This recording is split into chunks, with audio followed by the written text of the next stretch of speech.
നമസ്കാരം. ഞാൻ ശശികുമാർ തിരുമുല്ലവാരം. ഇതെൻ്റെ 233 എപ്പിസോഡാണ്. ഇതിൽ ഞാൻ പറയാൻ ഉദ്ദേശിക്കുന്നത് കലിയുഗത്തിനെ പറ്റി തന്നെയാണ്. അതിന് മുമ്പൊരു കാര്യം പറയാനുള്ളത്, ഞാൻ 10 ദിവസമായി ഒരു വീഡിയോ അപ്ലോഡ് ചെയ്തിട്ട്. അതിന് കാരണം എന്ന് വെച്ച് കഴിഞ്ഞാൽ, ഞാൻ 30 വർഷം എൻ്റെ പരീക്ഷണങ്ങൾ ജ്യോതിഷത്തിൽ നടത്തിക്കൊണ്ടിരുന്ന ഒരാളാണ്. അപ്പോൾ അന്ന് എനിക്ക് മനസ്സിലാക്കിയ ജ്യോതിഷത്തിൻ്റെ ഓരോരോ കാര്യങ്ങൾ, മനസ്സിലാക്കിയ കാര്യങ്ങൾ ഒരു പുസ്തകമായിട്ട് ഇറക്കിക്കൊണ്ടിരിക്കാനുള്ള ഒരു പരിപാടിയിലാണ്. അത് ഏതാണ്ട് 99% റെഡിയായി കഴിഞ്ഞു. അത് തീരാറായത് പഴയ താളിയോല ഗ്രന്ഥങ്ങളും പിന്നെ എൻ്റെ ഓരോരോ നമ്മുടെ ഓരോരുത്തരുടെയും കാര്യങ്ങൾ നോക്കിയതിനെ പറ്റിയുള്ള ഒരു അനുഭവക്കുറിപ്പുകളും ഒക്കെ വെച്ച് നമ്മുടെ പ്രായോഗികമായിട്ടുള്ള അനുഭവങ്ങൾ വെളിച്ചത്തിലാണ് ഞാനൊരു പുസ്തകം എഴുതാൻ ശ്രമിച്ചുകൊണ്ടിരിക്കുന്നത്. വളരെ ചെറിയ പുസ്തകം, 54 പേജേ ഉള്ളൂ. അതെല്ലാം എഴുതി കഴിഞ്ഞു. എൻ്റെ മകനും ഭാര്യയും ഒക്കെ കൂടെ സഹായിച്ച് അതെല്ലാം ഒരുപാട് ഈ അക്ഷരത്തെറ്റും കാര്യങ്ങളൊക്കെ വരുമല്ലോ. അപ്പോൾ അതൊക്കെ ഒന്ന് കറക്റ്റ് ചെയ്തൊക്കെ റെഡിയാക്കി. എനിക്കിപ്പം കാഴ്ചയ്ക്ക് ഒരു ചെറിയ പ്രശ്നമുള്ളതുകൊണ്ട് അതുമൊക്കെ അവരുടെ സഹായത്തിലൂടെ റെഡിയാക്കി ഞാൻ അത് പ്രിൻ്റ് എടുക്കാൻ കൊടുത്തിരിക്കുക. അപ്പോൾ എന്തായാലും ഒരു മാസം പിടിക്കും, കാരണം അതിന് വേറെ ചില ഫോർമാലിറ്റീസൊക്കെ ഉണ്ട്. എന്നാലും ഒരു മാസത്തിനകം ആ പുസ്തകം ഞാൻ ഇറക്കും. അതിൻ്റെ പേര് ജ്യോതിഷ ദീപം എന്നാണ്, ജ്യോതിഷ ദീപം. അപ്പോൾ ഈ എപ്പിസോഡ് ഞാൻ പറയാൻ ഉദ്ദേശിക്കുന്നത് ഇതാണ്: some important things that we easily get from Kaliyuga. അതായത് കലിയുഗത്തിൽ നമുക്ക് എളുപ്പം കിട്ടുന്ന 2-3 കാര്യങ്ങളെ പറ്റിയാണ് പറയാൻ ഉദ്ദേശിക്കുന്നത്. അപ്പോൾ ആദ്യം പറയാൻ ഉദ്ദേശിക്കുന്നത്, ഈ കലികാലത്തിൽ ഏറ്റവും പ്രധാനമായിട്ട് നമുക്ക് കിട്ടുന്ന കാര്യം എന്ന് പറഞ്ഞാൽ ഈ അറിവ്, നോളജാണ് ഏറ്റവും എളുപ്പം കിട്ടുന്നതെന്നാണ് പറയുന്നത്. അതായത് ശിവപുരാണത്തിൽ പറയുന്നത്, ത്രേതായുഗത്തിൽ 1 വർഷം കൊണ്ട് മനസ്സിലാക്കാൻ കഴിയുന്ന കാര്യങ്ങൾ കലിയുഗത്തിൽ 1 ദിവസം കൊണ്ട് മനസ്സിലാക്കാൻ കഴിയുമെന്നാണ്. ഏതാണ്? ത്രേതായുഗത്തിൽ 1 വർഷം എടുക്കുന്ന നമ്മൾ കാര്യങ്ങൾ മനസ്സിലാക്കാൻ എടുക്കുന്ന സമയം ഈ 1 ദിവസം കൊണ്ട് കലിയുഗത്തിൽ നമുക്ക് മനസ്സിലാക്കാൻ പറ്റും. അതൊരു കാര്യം. പിന്നെ ദ്വാപരയുഗത്തിലാണെങ്കിൽ 1 മാസം, ചാന്ദ്ര മാസം എന്ന് പറയും, 30 ദിവസം എടുക്കുന്ന കാര്യങ്ങൾ ഈ പറഞ്ഞിട്ട് 1 ദിവസം കൊണ്ട് കലിയുഗത്തിൽ നമുക്ക് മനസ്സിലാക്കാൻ സാധിക്കും. അപ്പം മറ്റ് യുഗങ്ങളുമായിട്ട് താരതമ്യപ്പെടുത്തുക.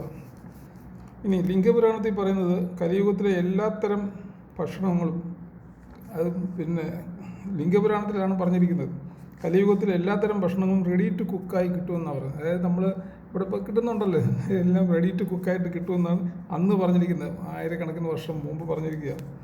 മാത്രമല്ല, കലിയുഗത്തിൽ നിങ്ങൾ നല്ലത് എന്ത് പറഞ്ഞാലും കേൾക്കാൻ ആൾ കാണത്തില്ല. അത് വളരെ ശരിയാണ്. കാരണം ഞാനിപ്പോൾ 3 വർഷം കൊണ്ട് ഈ യൂട്യൂബ് ചാനലിൽ 3 വർഷമായി.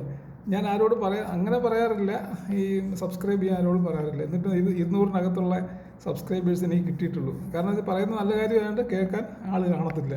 അതൊരു കാര്യം. പിന്നെ എന്നാലും എന്ത് പറഞ്ഞിരിക്കുന്നത്, നമ്മൾ എന്ത് നല്ലത് പറഞ്ഞാലും കേൾക്കാൻ ആളില്ലല്ലേ. എന്നാലും നമ്മൾ നമ്മുടെ ധർമ്മം ചെയ്തുകൊണ്ടിരിക്കണം, നമ്മൾ പറഞ്ഞുകൊണ്ടേ ഇരിക്കണം എന്നാണ് പറഞ്ഞിരിക്കുന്നത്. നമ്മുടെ കർമ്മം ചെയ്യണം എന്നാണ് പറഞ്ഞിരിക്കുന്നത്. ഇനി ഭഗവത്ഗീതയിൽ ഭഗവാൻ ശ്രീകൃഷ്ണൻ പറയുന്നത്, നമ്മുടെ മനസ്സിൽ, അതായത് നമ്മുടെ സന്തോഷവും സന്താപവും എല്ലാം നമ്മുടെ മനസ്സിലാണെന്നാണ് പറഞ്ഞിരിക്കുന്നത്. അപ്പം നമ്മുടെ പഞ്ചേന്ദ്രിയങ്ങളെ നമ്മൾ നിയന്ത്രിച്ചാൽ മാത്രം മതി, നമുക്ക് ഈ ജന്മം തന്നെ മുക്തിയും കിട്ടും, എല്ലാ കാര്യങ്ങളും നമുക്ക് ഈ കലിയുഗത്തിൽ ലഭിക്കുമെന്നാണ് ഭഗവാൻ ശ്രീകൃഷ്ണൻ ഭഗവത്ഗീതയിൽ പറഞ്ഞിരിക്കുന്നത്. ഇനി വേറൊരു കാര്യം പറഞ്ഞിരിക്കുന്നത്, ദൈവം എല്ലാത്തിലും, അതായത് ആണിലും പെണ്ണിലും കുഞ്ഞുങ്ങളിലും എല്ലായിടത്തും നിറഞ്ഞു നിൽക്കുന്ന ആണെന്ന മഹാസത്യം നമ്മൾ മനസ്സിലാക്കണം. ഇനിയും ഭാഗവത പുരാണത്തിൽ പറഞ്ഞിരിക്കുന്നു, സ്കന്ദപുരാണത്തിലൊക്കെ പറഞ്ഞിരിക്കുന്നു, ഓരോ ദിവസം കഴിയും തോറും ഈ ലോകത്ത് സത്യം, ധർമ്മം, കരുണ ഇവ കുറഞ്ഞുകൊണ്ടേയിരിക്കുകയാണെന്നാണ്. ഇനിയും പിന്നെ പറഞ്ഞിരിക്കുന്നത്, ഈ ലോകത്ത് ഇപ്പോൾ ജീവിച്ചിരിക്കുന്നത് കൂടുതൽ ആളുകളും വഞ്ചന ഉള്ള മനസ്സിലാക്കാരാണ്. നമുക്ക് ചുറ്റുമൊക്കെ നോക്കിയാൽ മനസ്സിലാവും, കൂടുതലും വഞ്ചന അവരുടെ മുഖമുദ്ര എന്ന് പറയുന്നത്. അച്ഛനമ്മമാരെ ഒഴിവാക്കുന്നവരാണ് ഒരു 99% അച്ഛനമ്മമാരെ ഒഴിവാക്കും. പിന്നെ സഹോദരങ്ങളെ പോലും നോക്കാത്ത ആളുകളുണ്ട്. അതൊക്കെ നമുക്ക് അനുഭവമുള്ള കാര്യങ്ങളായതുകൊണ്ട് ഈ പറയുന്നത്. പല ആളുകളും വന്ന് നമ്മളോട് പറഞ്ഞിട്ടുണ്ട്, ഇങ്ങനെ സഹോദരങ്ങൾ നോക്കുന്നില്ല, അല്ലെങ്കിൽ സഹോദരി നോക്കുന്നില്ല. അങ്ങനെ അച്ഛനമ്മമാർ ഒരുപാട് പേര് ഇങ്ങനെ പരാതി പറയുന്നുണ്ട്, ഞങ്ങളെ ആരും നോക്കുന്നില്ല, ഞങ്ങൾ എവിടെ പോയി ജീവിക്കണം, അങ്ങനെയൊക്കെയുള്ള ഒരുപാട് കഷ്ടതകളൊക്കെ നമ്മൾ കേൾക്കുന്നുണ്ട്. അതുകൊണ്ട് പറയാം, അതൊക്കെ ആയിരക്കണക്കിന് വർഷങ്ങൾക്ക് മുമ്പ് നമ്മുടെ ഭഗവത്ഗീതയും ഈ പറഞ്ഞ രൂട്ടിൽ ലിംഗപുരാണത്തിലും എല്ലാത്തിലും പറഞ്ഞിരിക്കുന്ന കാര്യങ്ങളാണ് ഞാൻ ഈ പറഞ്ഞിരിക്കുന്നത്. അത് എൻ്റെ അഭിപ്രായമല്ല. പിന്നെ ഈ ലോകം മുഴുവൻ ആഘോഷിക്കാൻ നടക്കുന്നവരുണ്ടല്ലോ, അവിടെ ഇവിടെയൊക്കെ പോയി ടൂറ് പോയും ആഘോഷിക്കാനും അടിച്ചു പൊളിക്കാനൊക്കെ നടക്കുന്നവരെല്ലാം 99 അല്ല 100% പേരും വഞ്ചകന്മാരും ചതിയന്മാരുമാണെന്നാണ് പറയുന്നത്. അതൊക്കെ ചതിയന്മാരും വഞ്ചകന്മാരുമാണെന്നാണ് പറഞ്ഞത്. ഇനി സ്വാർത്ഥമതികളായിട്ടുള്ള ആളുകൾ സ്വന്തം താല്പര്യം മാത്രം നോക്കി ജീവിക്കുന്നവരായിരിക്കും. അവർക്ക് വേറെ ആരുടെയും കാര്യം നോക്കുക, സ്വന്തം കാര്യം ചിന്താവാകും. അങ്ങനെ സ്വന്തം കാര്യം മാത്രം നോക്കുന്ന ആളുകളാണ് ഈ കലിയുഗത്തിൽ ഏറ്റവും കൂടുതലെന്ന് പറഞ്ഞിരിക്കുന്നത്. ഇനി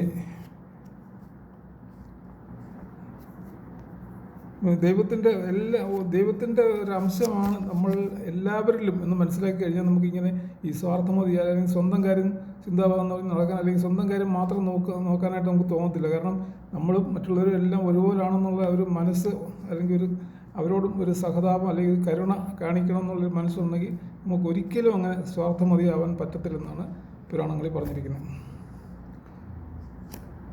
പിന്നെ ഈ ജന്മത്തിൽ നമുക്ക് മോക്ഷം കിട്ടണമെങ്കിലും പുനർജന്മം ഒഴിവാക്കണമെങ്കിലും ഒരൊറ്റ മാർഗ്ഗമേ ഉള്ളൂ. അതായത് മറ്റുള്ളവരോട് കരുണ കാണിക്കുക. അവർക്ക് നമ്മൾ ഈ പറഞ്ഞതിലോട്ട് എല്ലാവരും അച്ഛനമ്മമാരെയും അല്ലെങ്കിൽ സഹോദരങ്ങളെയും എല്ലാം നോക്കുന്നവർക്ക് മാത്രമേ ഈ കലിയുഗത്തിലൊക്കെ പിന്നെ മോക്ഷം കിട്ടത്തുള്ളൂ എന്നാണ് പറഞ്ഞിരിക്കുന്നത്. മറ്റുള്ളവർ പിന്നെയും ഈ ജനന മരണ ചക്രത്തിൽ ഇങ്ങനെ കറങ്ങിക്കൊണ്ട് വീണ്ടും വീണ്ടും ജന്മം എടുത്തുകൊണ്ടിരിക്കും. അത് അവർക്ക് മനസ്സിലാകാനുള്ള സമയം പോലും കിട്ടത്തില്ല. കാരണം അവർക്ക് ചിന്തിക്കാൻ സമയമില്ലല്ലോ, അവർക്ക് സ്വന്തം കാര്യം നോക്കാനുള്ള സമയമല്ലേ ഉള്ളൂ. അതുകൊണ്ട് ഏറ്റവും നല്ല മാർഗം മറ്റുള്ളവരുടെ സഹതാപം കാണിക്കുക, അല്ലെങ്കിൽ കരുണ കാണിക്കുക, നമ്മുടെ ധർമ്മം ചെയ്യുക. അപ്പം അച്ഛനമ്മമാരോട് ധർമ്മമുണ്ട്, സഹോദരന്മാരോട് ധർമ്മമുണ്ട്, പിന്നെ സഹോദരിമാരോട് ധർമ്മമുണ്ട്. ഇതൊക്കെ കാണിക്കുന്നവർക്ക് മാത്രമേ ദൈവത്തിൻ്റെ കണക്ക് കറക്റ്റാണെന്ന് അറിയാമല്ലോ. അതിൽ ഒരു വിട്ടുവീഴ്ചയില്ല. കൃത്യമായിട്ട് അങ്ങനെ ചെയ്യാത്തവരെ വീണ്ടും വീണ്ടും ജനിച്ച് അവർ ഈ കഷ്ടകാലം എല്ലാ ജന്മങ്ങളിലും കിടന്ന് അനുഭവിക്കേണ്ടി വരും. ഇത്രയും തൽക്കാലം പറയാനുള്ളൂ. നന്ദി, നമസ്കാരം.